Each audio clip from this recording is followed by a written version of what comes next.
Hi, hello, welcome to another math lesson. Today we're going to be justifying similar figures. I'm talking about that. Let's get started. So during this lesson, you're going to learn how to use theorems about lines and angles to determine if triangles are congruent. So we're going to take back from what we learned from the last lesson of parallel lines cut by transversal, some of those facts to be able to extend that to triangles. Some quick vocabulary. Similarity are items or images that are the same but different sizes. Similar triangles have all corresponding pairs of angles are equal and all corresponding pairs of sides are proportional between the two triangles. A scale factor is just a ratio of corresponding parts that are similar. A transformation is a shift, stretch, shrink, or rotation of an image, graph, or object. Corresponding parts are parts of two triangles or items that are similar or related, so they're similar. This symbol right here means congruence. This symbol right here represents similarity, meaning the same shape but not necessarily the same size, so it might have a different length measurement. Alright, let's get going. Okay, so proving triangles are similar. So we're going to start talking about some proofs a little bit here. And then wants to know, so determine if the following triangles are similar. It tells me that line QM and OP are parallel. Now that's important because now we know that line QO and MP now become transversals, right? Just like what we did last week. So what we know now is let's look at some stuff.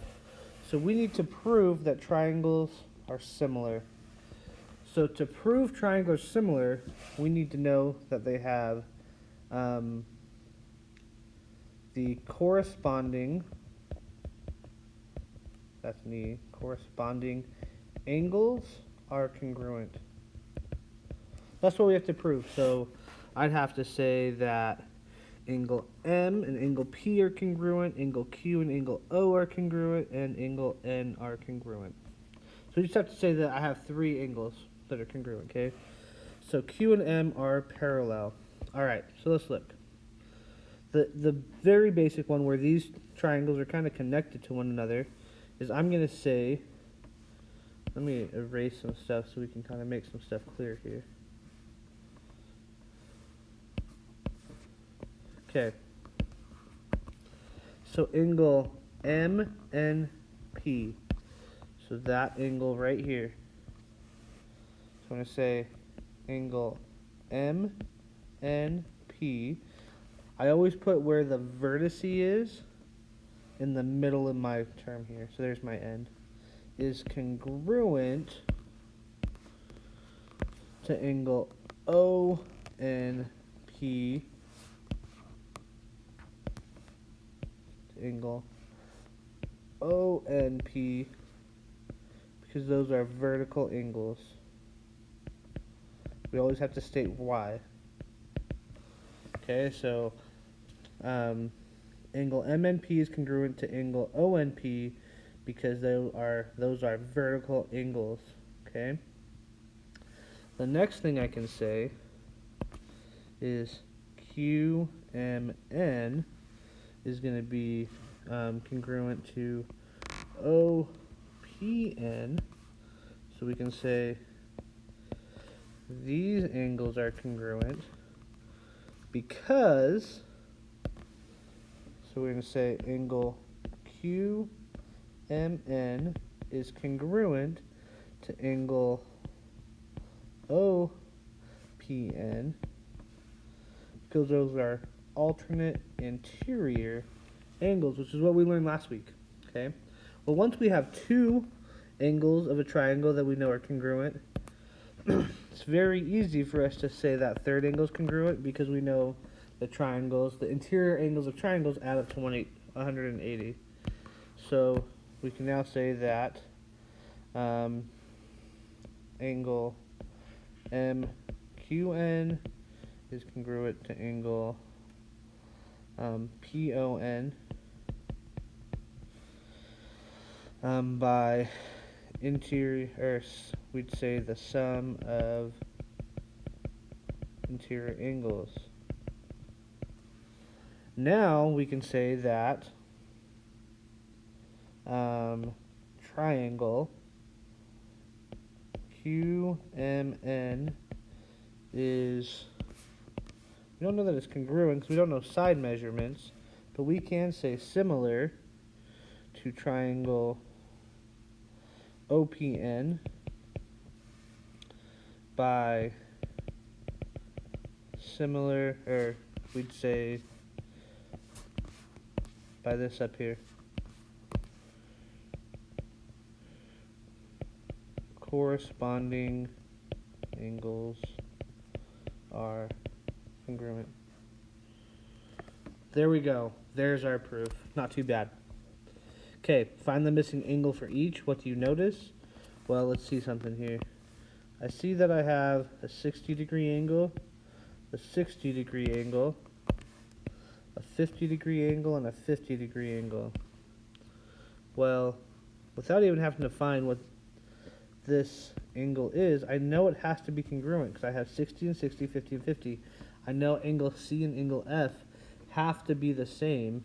So once again, very similar to last time, we know that I have similar triangles. Okay, determine the two triangles are similar. If angle BAX is congruent, so let's see, so we're saying angle